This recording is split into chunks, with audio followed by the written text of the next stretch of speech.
yang berkuasa banyak COVID. Contoh, PLN pernah nunggak enggak? PLN bayar terus kan? Karena nunggak 2 bulan aja diputus kan? Pertanyaannya, PLN rakyat nggak pernah ngutang, tapi mengapa PLN yang punya utang ratusan triliun? Gas yang lagi heboh nih, gas yang dikonsumsi di dapur kita, janjinya beli gas berapa? 3 kilo kan? Ada catatannya 3 kilogram. Mengapa di sidak kemarin ternyata isi gas cuma 2,2 kilo sampai 2,8 kilo yang terbanyak? Kemana itu? Contoh, kita beli Pertalite, beli bensin kan, nggak pernah ngutang kan ke pom bensin. Pertanyaannya, mengapa Pertamina hutangnya ratusan triliun? Timah juga yang ditambang, timah, mengapa seperti ini kacaunya? Dan inilah negeri kita, ternyata banyak sekali. Kalau kita renungkan nih, bukan Habil Pak, tapi Qabil.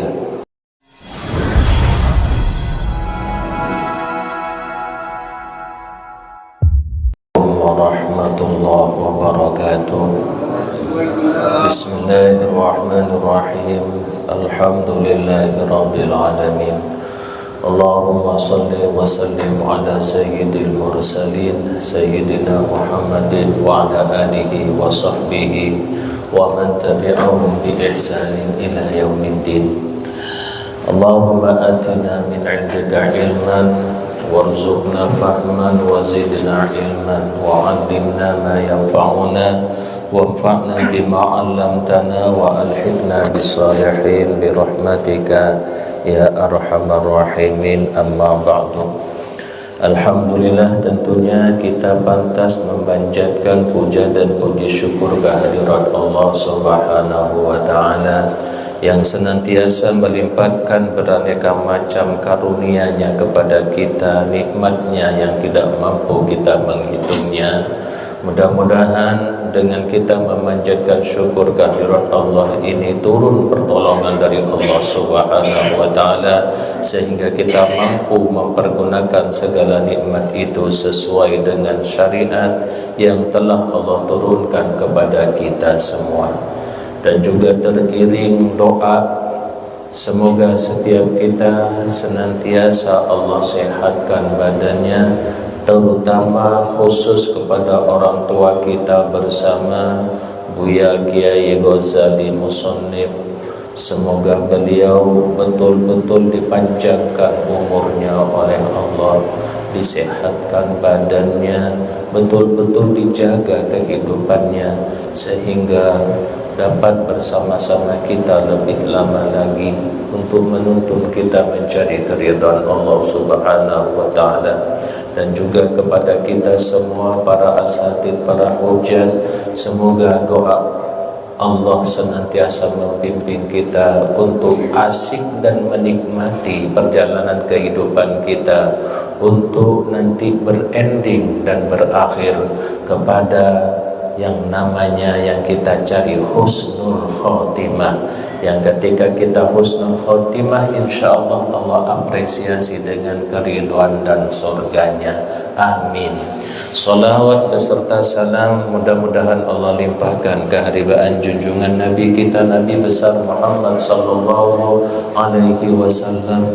Semoga kita ini yang bukan siapa-siapa, yang kita ini bukan apa-apa, sangat jauh kualitas keimanannya, sangat jauh aplikasi keislamannya dibanding para sahabat Nabi. Namun apapun adanya kita, mudah-mudahan baginda Nabi dapat mengakui kita sebagai umatnya yang dijanjikan syafaatnya. Maka sudah sewajarnya dan sewajibnya kita menyambung koneksi terhadap baginda Nabi dengan ta'zim, kita sebut namanya dalam salawat kita bersama. Allahumma salli ala sayyidina Muhammadin wa ala ali sayyidina Muhammad. Jemaah yang dimuliakan oleh Allah, dalam kesempatan ini kita hendak menengok kepada sejarah. tepatnya sejarah zaman dulu kala. Karena di zaman dulu kala itu ada sebuah sejarah yang mesti kita renungkan bersama, gunanya kita memproteksi menjadi insan yang baik. Karena dalam sejarah ini juga tercipta dua kutub, antara baik dan buruk, antara soleh dan salah, istilah anak sekarang black and white, antara hitam dan putih. Nah, sejarah itu adalah tercipta ketika kepada generasi manusia pertama Nabiullah Adam alaihi wassalatu wassalam, dan kepada dua putranya yang disebut dengan cerita Habil dan Qabil. Baik jamaah yang dimuliakan oleh Allah, karena setiap individu umat manusia ini generasi per generasi cuman punya 3 masa. Yang pertama adalah masa yang lalu, yang penuh dengan kenangan akibat dari sebuah perbuatan rutinitas dalam waktu-waktunya. Dan masa itu sudah berlalu, dan itu berisikan tentang sejarah tentang kita, misalnya tentang orang-orang yang telah tercatat dalam sejarah itu, dan disebut ini dengan tarikh, artinya sejarah. Lalu setiap manusia itu yang kedua mempunyai masa sekarang ini. Di kita sekarang ini adalah sebuah masa emas, istilahnya jembatan emas, yang menunggu kaki-kaki kita untuk menapak dan meracik amal kebaikan, gunanya untuk menyongsong masa depan nanti supaya kita betul-betul baik. Maka mari masa sekarang ini kita manfaatkan sebaik-baiknya, mengumpulkan amal kebajikan guna bekal di kehidupan nanti, sehingga masa sekarang yang kita laksanakan dengan sebaik-baiknya ini adalah menjadi jawaban di masa depannya nanti, supaya kita betul-betul istiqomah dalam kebaikan ini. Maka di masa depannya nanti insya Allah kita akan betul-betul mencapai kejayaan dan dapat meraih impian serta mendapatkan keridhaan dari Allah Subhanahu wa ta'ala. Mari dalam kita menengok kepada sejarah zaman dulu ini, kita buka Al-Quran, tepatnya di surat Al-Ma'idah surat ke-5 dan di ayat yang ke-27 dari surat Al-Ma'idah. Kalau di Al-Quran yang ada di hadapan kita halamannya 112 alias 112, ayatnya ada di pertengahan agak ke atas sedikit. Menyingkat waktu langsung saja saya bacakan ayatnya. A'udzu billahi minasyaitonir rajim. Bismillahirrahmanirrahim. Watlu 'alaihim naba'a banai Adam bil haqq idz qarraba qurbanan fatuqbila min ahadihima wa lam yutaqabbal minal akhar qala la aqtulannak qala innama yataqabbalullahu minal muttaqin la im basatta, dan seterusnya. Mari kita renungkan ayat ini guna menengok kepada sejarah, dan ini akan berkenaan dengan setiap kita, setiap individu umat manusia, kapanpun hidupnya manusia itu dan dimanapun.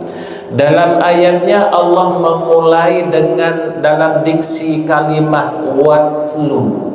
Tentu sering digambarkan di sini dalam translate ke bahasa Indonesianya sering diartikan bacakanlah atau ceritakanlah. Kalau misalkan diartikan bacakan sama dengan arti qoro'ah, yang fi'il amarnya adalah iqro', bacakanlah. Kalau misalkan iqro' itu adalah perintah untuk membaca sebuah objek bacaan. Ketika sudah dibaca maka gugur kriteria membaca itu, sebagaimana awal surat Al-Alaq sebagai awal Al-Quran yang turun kepada baginda Nabi bunyinya Iqra. Maka ketika kalimatnya Iqra yang menyuruh baginda Nabi membaca, maka mustahil baginda Nabi nggak bisa membaca, kan gitu kan. Ayatnya sudah Iqra, suruh baca. Kok sampai sekarang ada orang yang masih kejam, ada ustaz, ada syekh yang berpaham konon katanya baginda Nabi nggak bisa membaca seumur hidupnya, nggak bisa menulis dan membaca, padahal ayatnya sudah membaca. Baik, Allah memulai dengan kosakata watlu, merupakan bentuk dari fi'il amar tala. Tala itu bukan sekedar membaca, bukan sekedar menceritakan, tetapi membaca dengan cara seksama, memahami apa yang dibaca, menyelami falsafah isi bacaan itu, dan diiringi dengan mempraktekkannya. Itu namanya kosakata tala. Sebagaimana wasyamsi wa duhaha wal qamari idza talaha, yang selalu mengiringinya. Maka Allah memulai, artinya apa kalau seperti ini? Ceritakan, baca, ceritakan, didik, edukasi, progres gitu. Program alaihim, terhadap umat manusia ini. Dulu ayat ini kan turun kepada baginda Nabi. Setelah itu alaihim isinya adalah umat baginda Nabi. Maka kita singkat saja adalah bacakan, ceritakan, didik umat manusia ini. Alaihim itu kita artikan kita, umat manusia ini. Didik tentang apa? Tentang naba'a banai Adam bil haq, tentang cerita. Naba'a diartikan cerita kan. Kadang-kadang hadasa juga cerita. Nah, nahnu naqusu qososo juga cerita. Nah, kadang-kadang ke dalam translate ke bahasa Indonesia banyak diartikan dengan sama, padahal kalimatnya berbeda. Naba'a ini bukan sekedar cerita, tapi cerita yang berat, cerita dahsyat, cerita yang mengandung kebenaran absolut. Karena itu ketika Allah menceritakan tentang hari kebangkitan, misalnya pakai kosakata naba'a ini. Contoh misalnya amma yatasaalun anil naba'il azim. Jadi cerita-cerita yang berat, yang dahsyat termuat dalam kosakata naba'a. Nah, begitu juga tentang ceritanya naba'a benai Adam bil haq, tentang ceritanya dua naba'a benai. Ibnai itu isim tasniyah ya. Isim tasniyah yang mengandung arti dua orang, tentang ceritanya dua putranya Nabi Allah Adam alaihi wassalatu wassalam. Ceritakan dengan sebenar-benarnya, bimbing umat manusia ini dengan sebenar-benarnya. Singkat cerita, karena ada kosakata id kan. Id itu biasanya di dalam Al-Quran meringkas cerita. Misalkan mau dari semenjak lahir terus kehidupannya, lalu biasanya disingkat dengan id, potongan, memotong sejarah itu. Nah, di sini yang diungkap oleh Allah idz qarraba qurbanan. Singkat cerita saja, ketika dua putranya Nabi Allah Adam alaihi wassalatu wassalam itu mengadakan korban. Ya, korban kan. Nah, Qorib itu sahabat karib dari sahabat Qorib yang dekat. Maka kurban ini suatu rutinitas atau aktivitas atau ibadah yang mendekatkan diri kita kepada tujuannya. Tujuan kita adalah Allah, maka biasanya bertaqarrub kepada Allah. Baik merupakan kita sholat dan segala aspek kehidupan kita ini, ketika kita betul-betul niatkan untuk beribadah, itu menjadi taqarrub kepada Allah Subhanahu wa ta'ala. segala aspek kehidupan ini. Karena ibadah itu bukan sekedar muter tasbih saja, ibadah bukan sekedar sholat saja. Ketika kita bekerja, pergi ke kantor atau menjaga ke pabrik, kemanapun, itu ibadah kalau niatnya niat ibadah. Maka misalkan di dalam taklimul muta'alim banyak perbuatan yang awalnya itu berupa perbuatan akhirat lalu menjadi perbuatan dunia. Kenapa? Karena jelek niatnya. Dan banyak perbuatan itu yang seolah-olah perbuatan dunia tapi juga menjadi perbuatan akhirat dikarenakan baik niatnya. Maka perlu bagi diri kita itu untuk memperbaiki niatan kita. Pergi ke Masjid Nurul Yakin, niatnya ikhlas murni karena Allah Subhanahu wa taala, bukan sekedar pencitraan. Nah, begitupun ini Nabi Allah, putranya Nabi Allah Adam alaihi wassalatu wassalam, dia mengadakan korban. Oh, berarti kalau ada kosakata ibadah korban, berarti korban ini ibadah yang dahulu sekali, ibadah yang paling tua. Kenapa? Ya karena Jumatan saja itu kan ketika periode hijrah, ketika Rasulullah pindah dari Makkah ke Madinah kan, lalu membangun Masjid Quba, saat itulah berdirilah sholat Jumat. Puasa Ramadan juga adalah tahun kedua Hijriah, berbarengan tuh dengan perang Badar. Ketika tahun 2 Hijriah baru itu puasa Ramadan. Berarti sebelum Ramadan ini diwajibkan sebagaimana yang kita lakukan sekarang, maka korban sudah ada. Haji juga, haji kan manasiknya dimulai dari semenjak ya memang dari wukuf di Arafah, dari semenjak Nabi Allah Adam kan.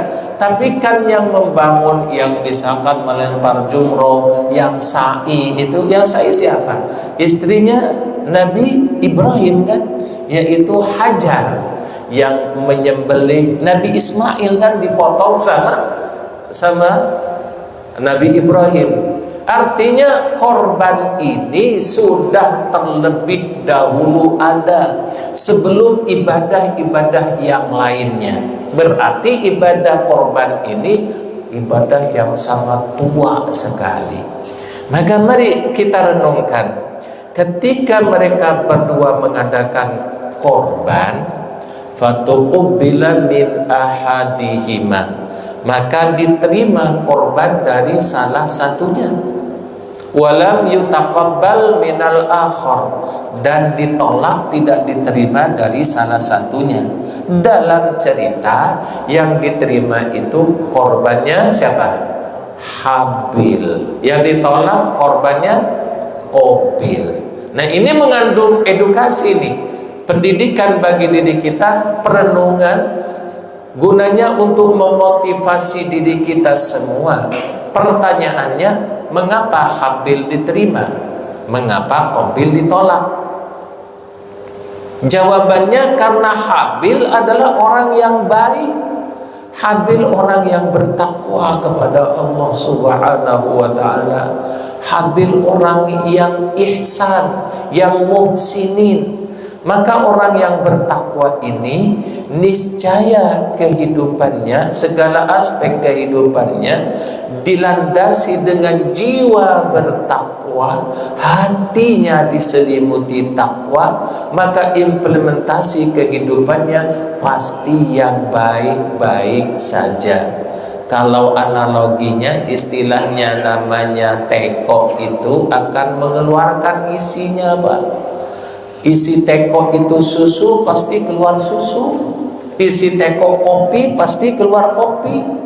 Tapi kalau isi teko itu comberan, pasti juga keluar comberan. Begitu juga kita ini, setiap individu umat manusia ini, kalau batinnya itu isinya takwa kepada Allah Subhanahu wa taala, niscaya aktualisasi kehidupannya akan mencerminkan ketakwaan dan berbentuk amal-amal kebajikan yang kita kenal dengan amal soleh atau amal yang layak. layak tayang, layak ditiru, layak untuk dijadikan sebuah contoh. Itu amal soleh.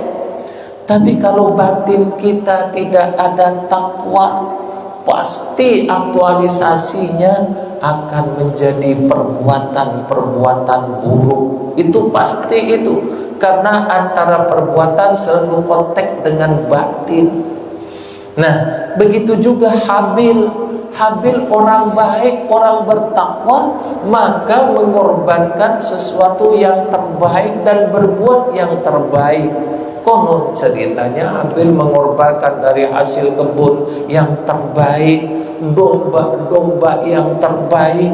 Karena Allah juga adalah yang elok, yang terbaik, menerima dan suka. Wallahu innallaha yuhibbul muhsinin. Itu kan, Allah mencintai yang baik-baik, maka diterimalah dari pengorbanan Habil ini.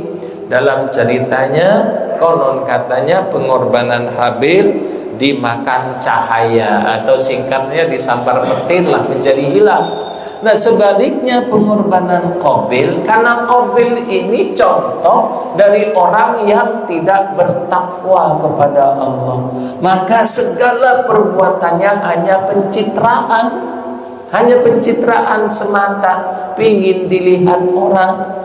Oh, kemarin misalnya 1 minggu yang lalu, tepatnya hari Senin, ya katanya di sekitar Masjid Nurul Yakin ini katanya adalah tokoh Kiai ajengan yang selalu dilihat oleh tetangganya. Oh, gak enak kalau gak korban misalnya. Karena gak enak akhirnya korban juga.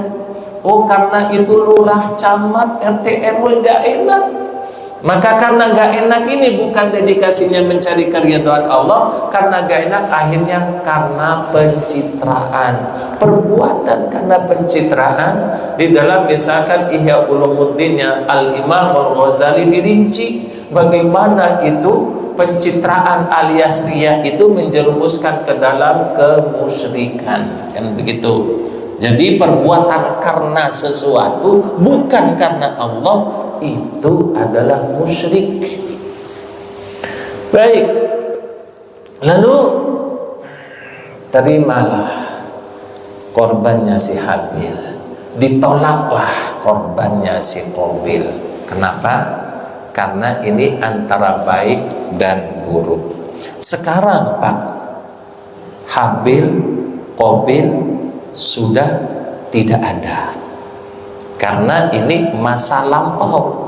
Tapi ceritanya Allah muat dan abadi di dalam kitab suci Al-Quran. Gunanya apa? Gunanya untuk mengukur kita ini mau menjadi siapa? Mau menjadi Habil atau menjadi Qabil? Nah, alangkah elok misalnya, alangkah brilian kalau misalnya setiap kita itu menjadi Habil. Karena Habil dan Qabil yang Allah abadikan di dalam kitab suci Al-Quran itu karakter, Pak. Orangnya sudah meninggal, tetapi karakternya akan tetap lestari dan akan betul-betul selalu aktual, selalu hidup di setiap generasi. Ini Habil. Kalau misalnya nih negeri kita yang Indonesia NKRI ini, yang subur makmur ini, yang kaya raya ini diatur oleh karakter-karakter Habil, luar biasa, segera makmur. Yang menjadi RT RW Habil, yang menjadi lurah camat Habil, yang menjadi wali kota, bupati, gubernur, menteri, bahkan presiden adalah orang-orang yang berkarakterkan Habil. Yang menjadi direktur Pertamina Habil, yang menjadi direktur PLN Habil. Niscaya nggak teriak-teriak bangkrut. Yang menambang timah adalah karakter Habil. Yang menjadi ustadz dan kiai juga karakter Habil. Ustadz ada nggak kiai dan ustadz karakter Qabil? Banyak Pak, banyak cerita kelam tentang kiai. ada kiai tahfidzil Quran menghamili santriwatinya banyak, dan ini jumlahnya banyak sekali. Jadi itu kenapa? Karena keustatannya hanya sebagai pencitraan, fasih baca Al-Quran, hafal Al-Quran, tapi mampu berbuat perbuatan yang kelam seperti itu. Kenapa? Karena kualitas dan karakternya bukanlah karakter sesuai ucapannya. Maka sering kita berdoa, ya Allah, jangan jadikan Al-Quran itu sebagai hujah bagi kami, tapi jadikanlah Al-Quran itu sebagai syafaat bagi kami. Maka tergantung perilaku kita, Quran itu dibaca lalu diimplementasikan, atau Quran itu hanya untuk menyihir orang, hanya untuk menaklukkan orang. Dan banyak juga praktek-praktek, misalkan ya praktek ruqyah misalnya, dia mengobati, membaca Al-Quran dengan baik, tujuannya cuma ingin menjadi dukun, mengobatin orang dengan namanya ruqyah. Banyak juga kasus akhirnya meruqyah orang, ternyata gelang cincin emas dan juga diambilnya, di sidang akhirnya divonis ustadznya, dan itu juga sudah ada contohnya semua. Jadi ustadz tidak serta-merta masuk ke dalam surganya Allah. Patut dipertanyakan, kiranya karakternya ini meniru siapa di ustadz? Karena jadi kiai bukan jaminan langsung masuk ke surganya Allah. Kalau kiai qabil yang cuma pencitraan, naudzubillah. Maka segala lini dan segala lapisan manusia ini, kalau misalkan mendalami cerita Habil dan Qabil ini, lalu diimplementasikan, disugesti untuk setiap individu menjadi Habil, sejahtera luar biasa.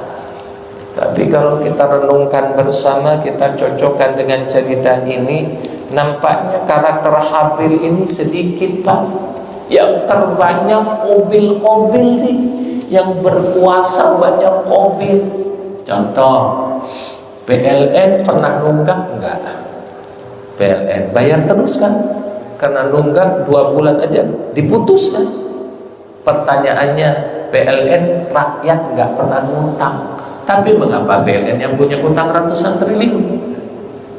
Gas yang lagi heboh nih, gas yang dikonsumsi di dapur kita, janjinya beli gas berapa? 3 kilo kan?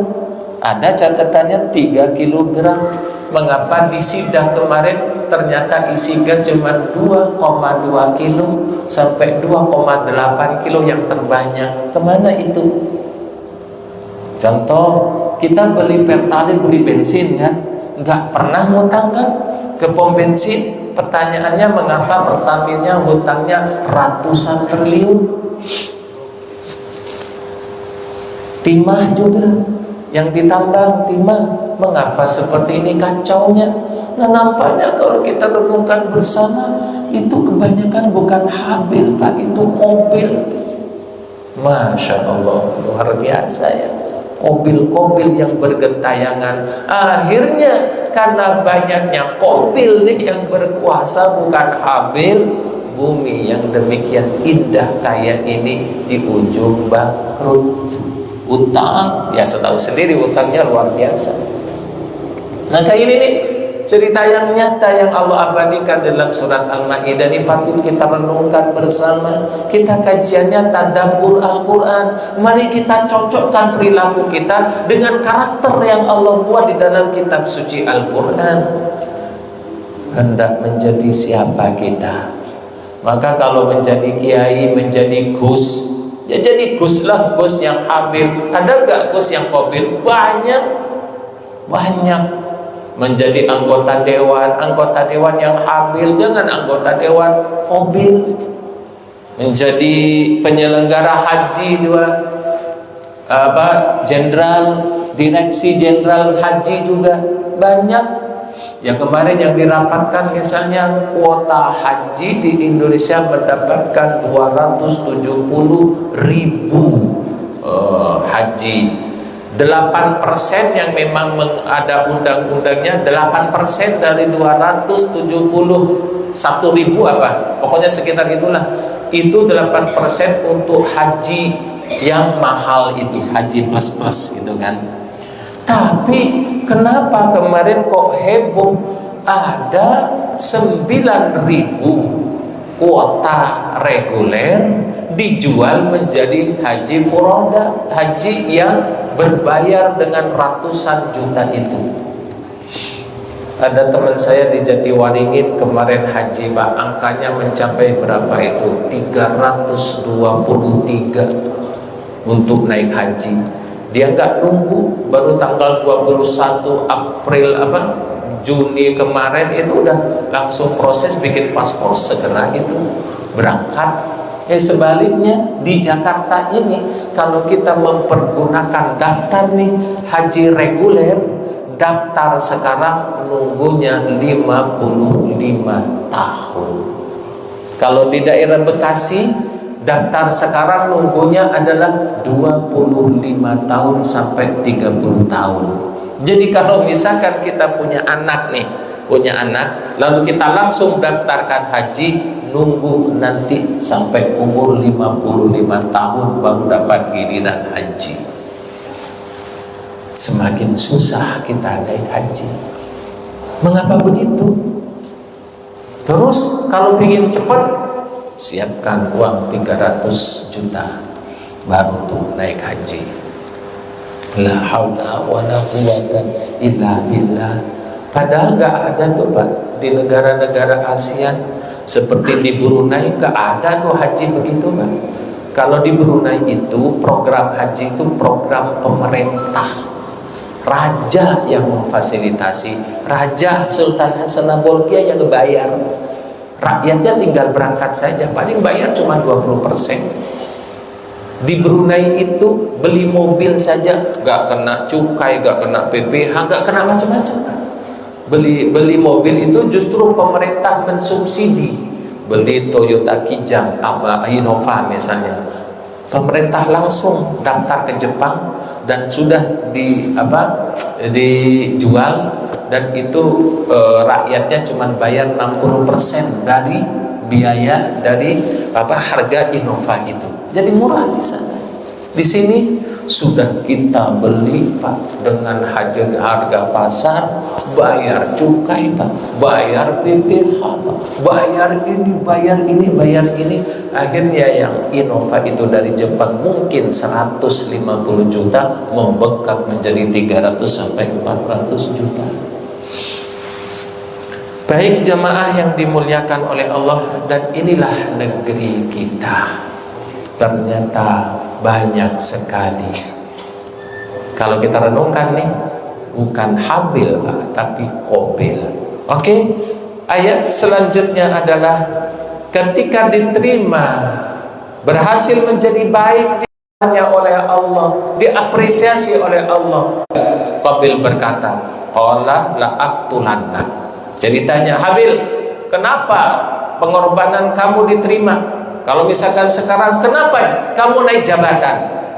Padahal kamu tidak dipromosikan, saya yang dipromosikan, justru gak dipilih menjadi direktur. Kenapa kamu kok jadi direktur? Kalau sekarang kan begitu. Kenapa begitu?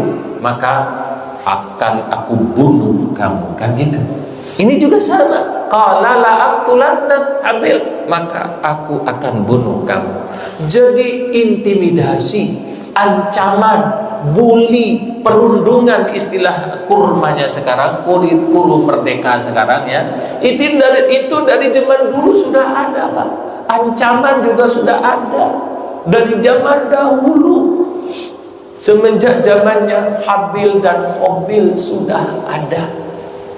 Memang kosakata bullying, kosakata perundungan, kosakata intimidasi ini kan kosakatanya yang teranyar, terutama ketika Kementerian Pendidikan mengadopsi dan merealisasikan kurma, namanya kurikulum merdeka di tingkatan SD, SMP, dan SMA sekarang. Nah, biasanya pendidikan di Indonesia itu gonta-ganti kurikulum sesuai dengan ganti menterinya, dari BC, AKT, SB, Kurtila, sekarang kurma, kurikulum merdeka. Ini nanti ganti lagi menterinya, entah kurikulum apa lagi nih. Jadi bukannya basic fokus pendidikan ini membentuk karakter, tetapi pendidikan sekarang hampir 80% itu bergerak di administrasi. Semuanya administrasi, begini macam-macam lah.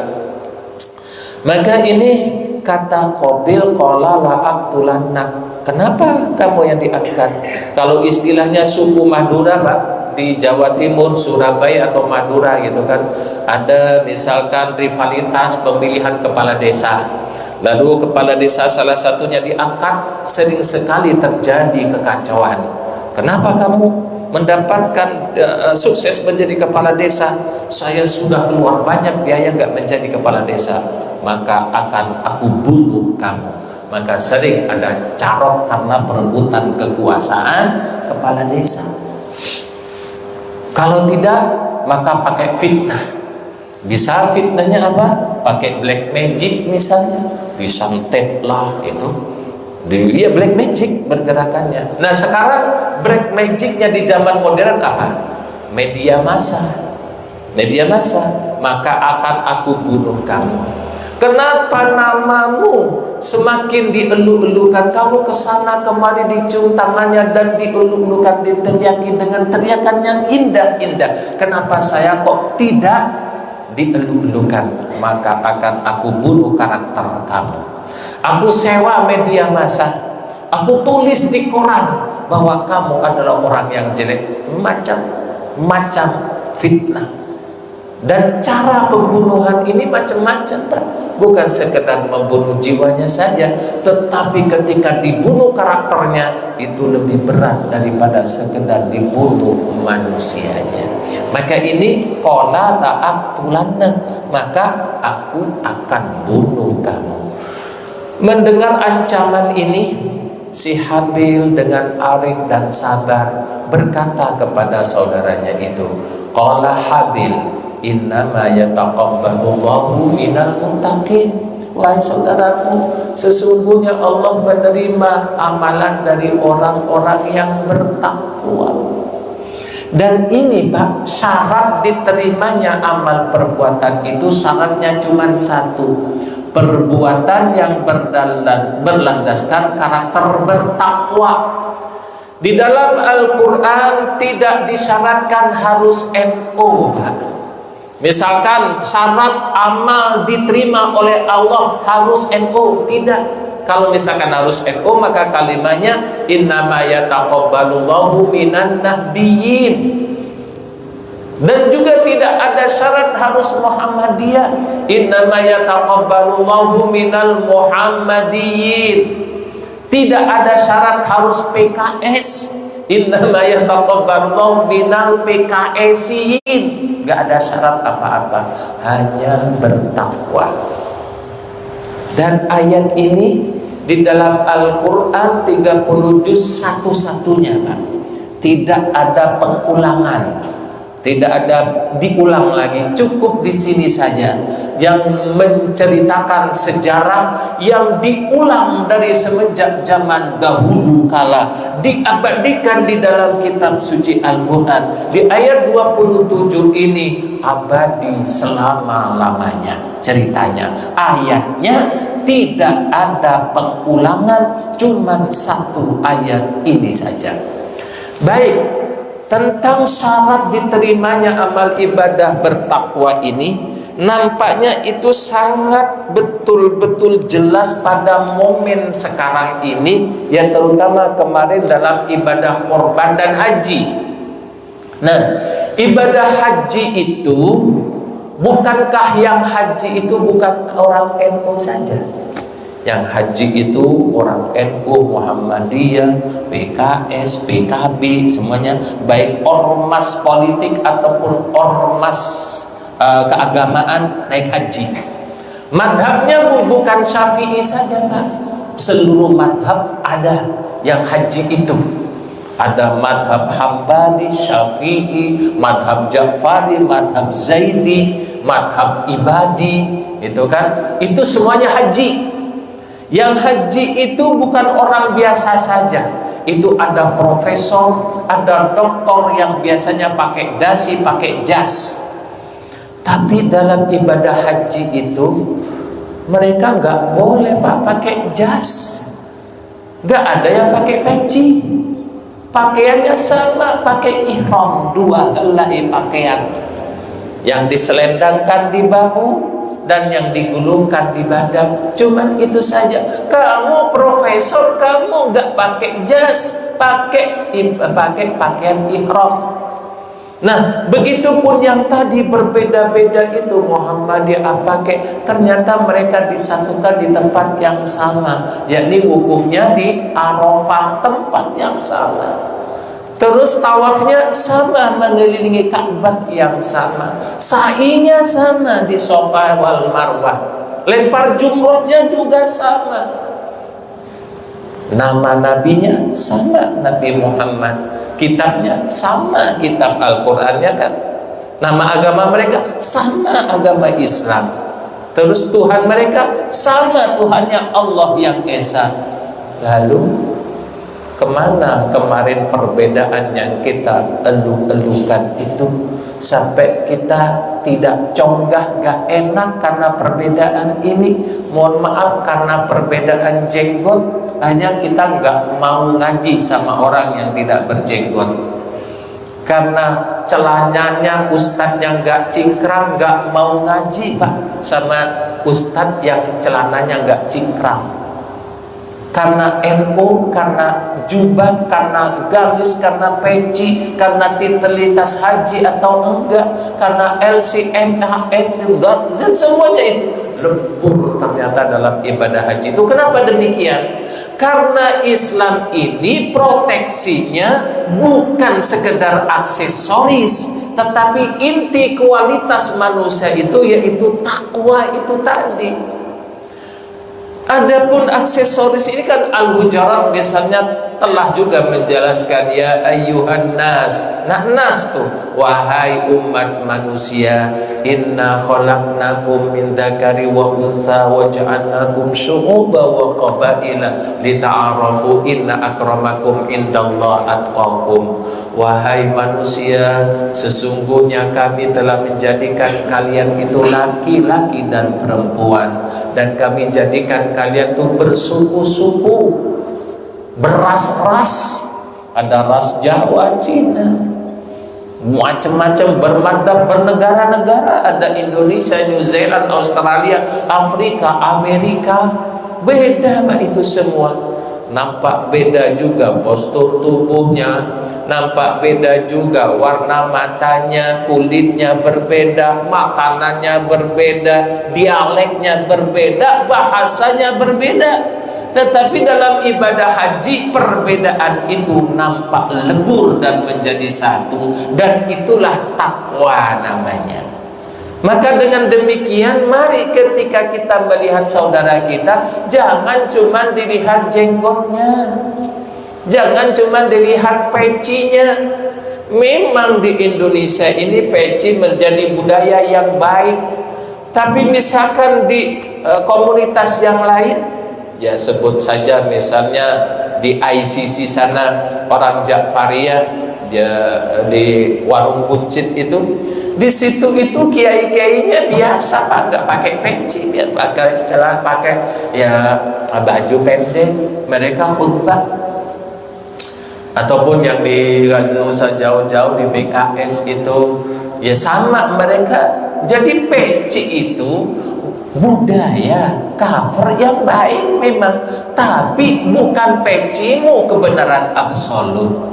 Orang yang nggak pakai peci lantas menjadi hina. Kan ini sering sekali kita menilai dari aksesoris itu gitu. Nah, ini dengan ibadah renungan ayat ini, bahwasanya Allah hanya menerima dari orang-orang yang bertakwa. Mari kita realisasikan. Pak Ustadz, kalau begitu halal enggak kita berorganisasi? Halal enggak kita bermadhab? Halal. Silahkan kamu berorganisasi di mana, silahkan. Dan bermadhab juga silahkan. Tapi yang enggak halal ketika kamu mengukur saudaramu yang berbeda hanya dengan kelompokmu, hanya dengan madhabmu.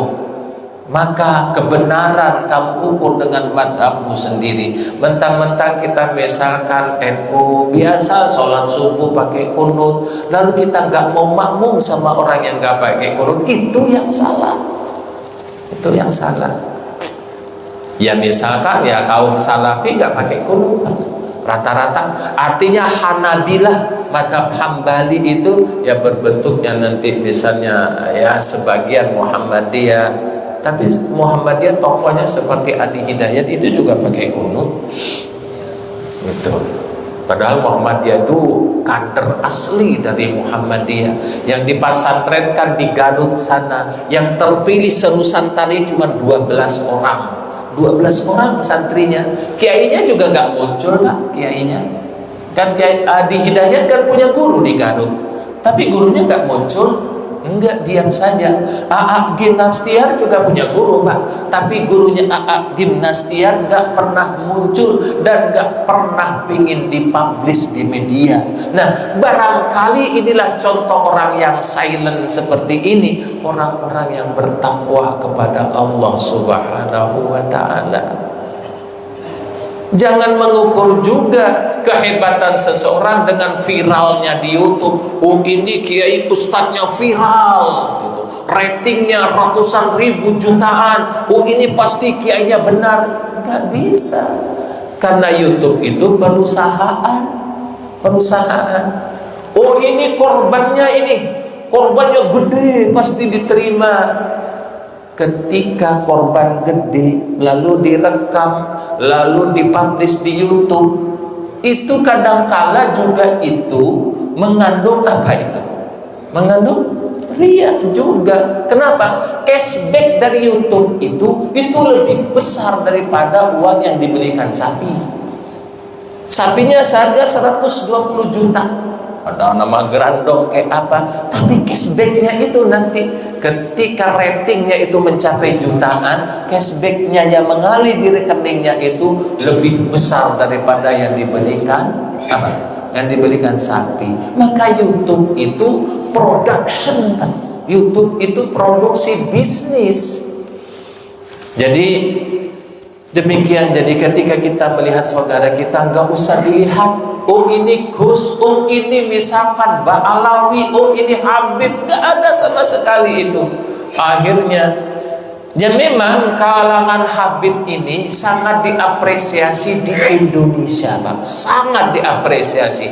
Karena kalangan Habib ini sangat diapresiasi di Indonesia, banyak juga Habib-Habib yang keblinger gitu kan. Banyak Habib-Habib yang keblinger, dia Habib bodoh tapi diapresiasi sama rakyat Indonesia. Akhirnya banyak praktek-praktek yang enggak mencerminkan. Adapun Habib yang benar, Habib yang berkhidmat kepada rakyatnya, kepada masyarakatnya. Contoh Habib Ali Zainal Abidin gitu kan, Habib Ja'far bin Shadiq. Habib-habib itu semuanya seperti misalnya Ali Zainal Abidin yang mendapat gelar As-Sajjad, tidak pernah minta dicium tangannya, tidak pernah dia meminta upah upeti apa-apa. Maka dan karena begini, karena banyak Habib yang praktek-praktek seperti ini, Habib jualan minyak wangi dibawa ke majelis itu. Ketika ngajar bawakan minyak wangi atau bawa kain dijualin ke majelisnya. Ini praktek-praktek seperti ini praktek yang bid'ah sebetulnya, yang tidak pernah diajarkan oleh baginda Nabi. Karena jengah praktek-praktek seperti ini, lahirlah Kiai Imaduddin dari Banten yang antitesis dengan Habib. Akhirnya sampai sekarang rame tentang nasab, ya udah berantem terus. Kita enggak begitu Pak.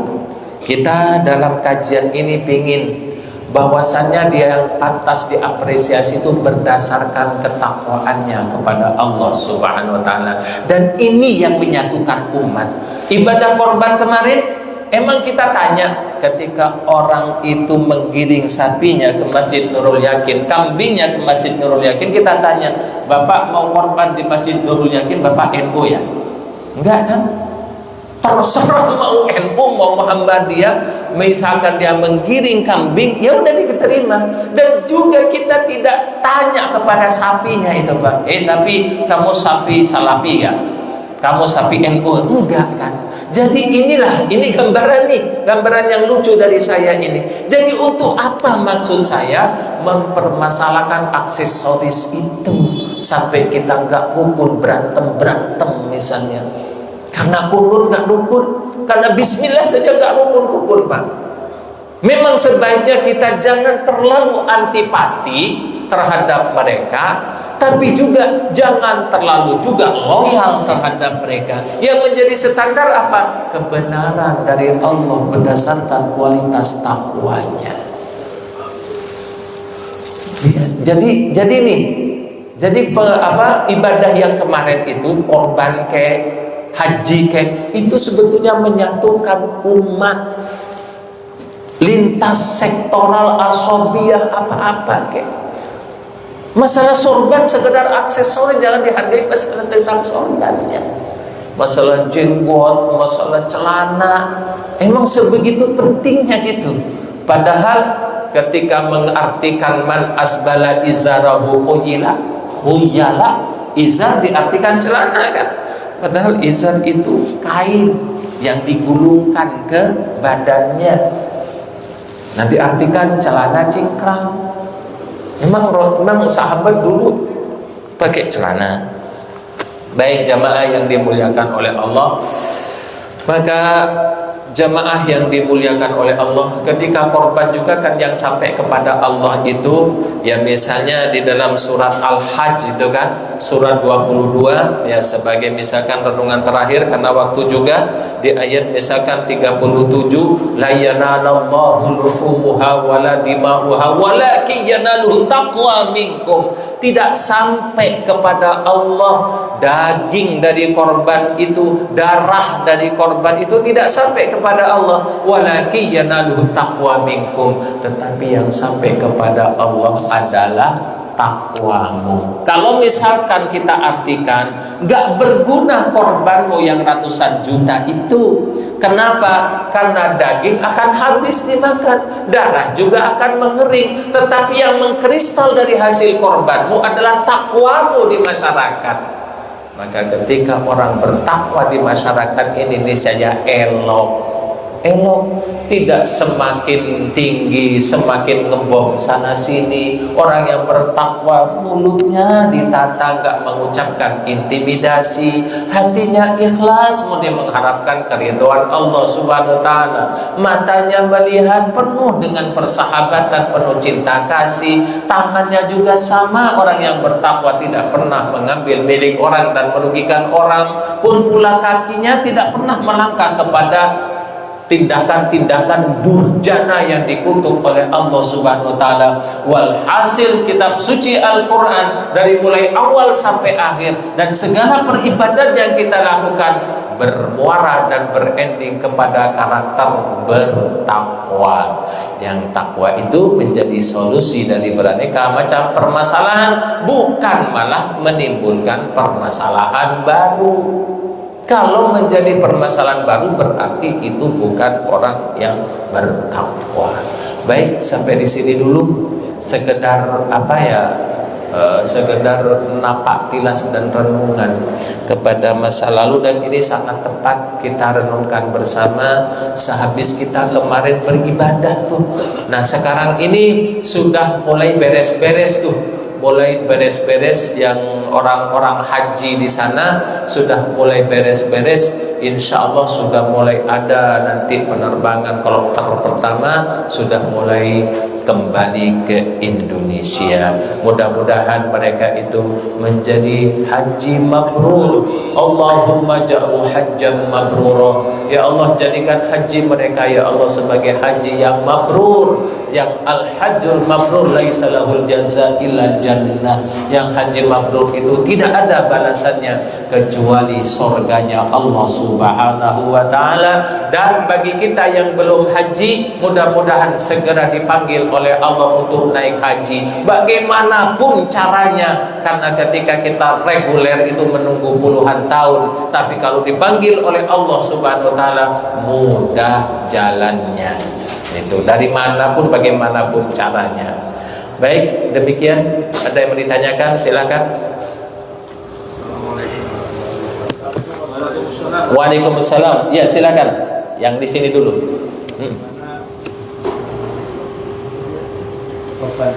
Bisa diketahui diterima atau tidak? Bagaimana amal korban diterima atau tidak? Baik, itu pertanyaan yang sangat brilian sekali. Ya, pertanyaan yang lain kita gabung, silakan.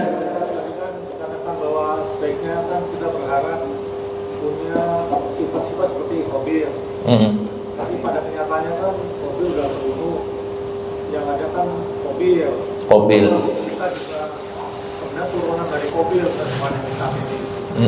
Yang kedua, Ustaz, mobil sendiri kan waktu diancam itu mampu menjawab dengan sangat baik, laksana Rasulullah jawabannya, artinya laksana seperti Nabi. Nah, yang saya tanyakan Ustaz, pada hakikatnya apakah juga kita manusia biasa, karena waktu itu kan belum ada Nabi yang diberikan atau kita tunjuk. Pada hakikatnya kita saat ini juga sudah bisa diberikan langsung dari Allah sifat-sifat baik untuk menjawab atau memaknai suatu masalah seperti mobil ya. Terima kasih Ustaz. Baik jemaah yang dimuliakan oleh Allah, tadi pertanyaannya bagaimana kita tahu kalau ibadah dan korban kita diterima oleh Allah Subhanahu wa taala. Setiap amal perbuatan biasanya menyisakan atau memunculkan indikator atau indikasi. Amal puasa misalkan diterima oleh Allah, niscaya orang yang berpuasa yang diterima itu maka akan merubah tabiat buruknya menjadi tabiat baik. Haji yang mabrur misalnya, itu ketika pulang setelah ibadah haji akan mampu merubah kebiasaan buruknya diganti dengan kebiasaan baik. Nah, begitupun ibadah korban juga ketika diterima oleh Allah Subhanahu wa taala biasanya merubah karakter dan indikatornya itu bisa dirasakan. Di antaranya biasanya orang yang tadinya itu susah sekali berkorban, susah sekali berkhidmat untuk rakyatnya, untuk orang-orang di sekitarnya, setelah berkorban itu ternyata kok beda orang ini gitu. Sekarang mudah sekali membantu orang yang tadinya pelit, sekarang dermawan banget gitu kan.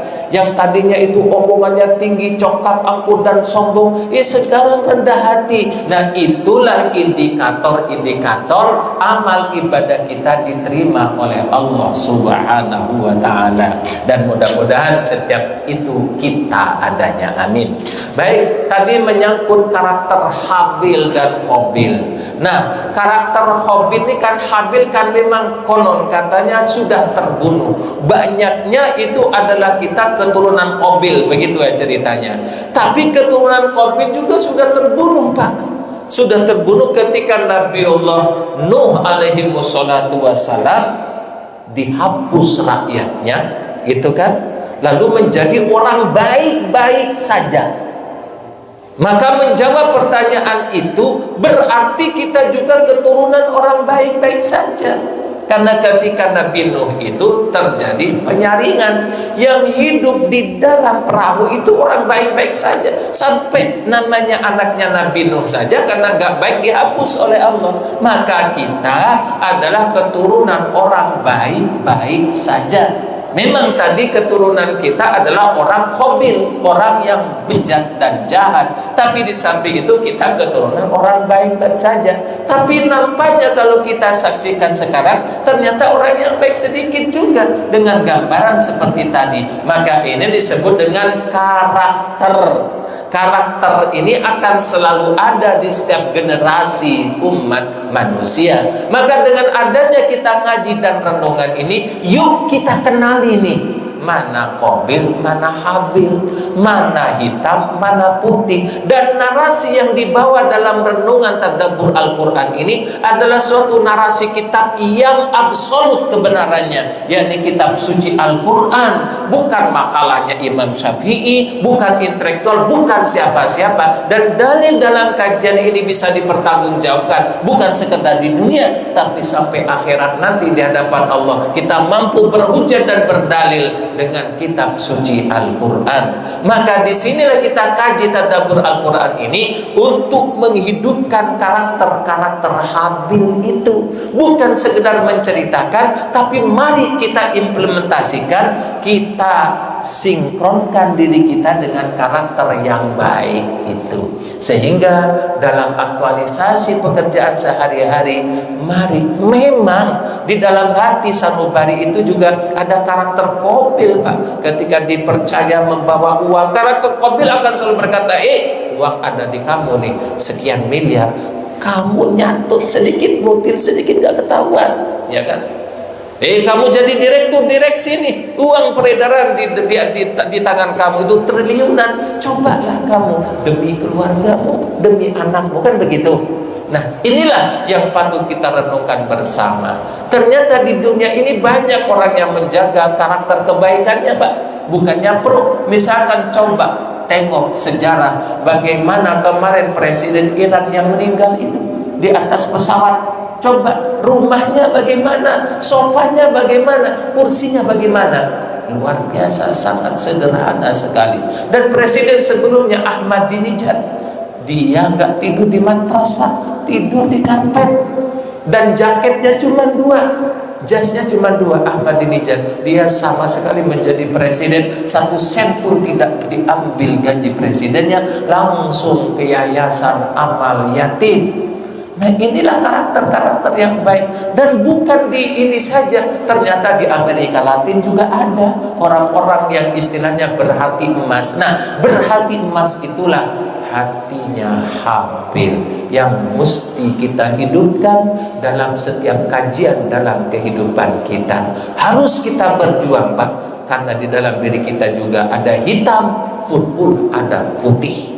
Ada jahat, tetapi juga ada baik. Dengan kajian ini mudah-mudahan menjadi fasilitator yang dapat membantu kita untuk memunculkan karakter yang baik.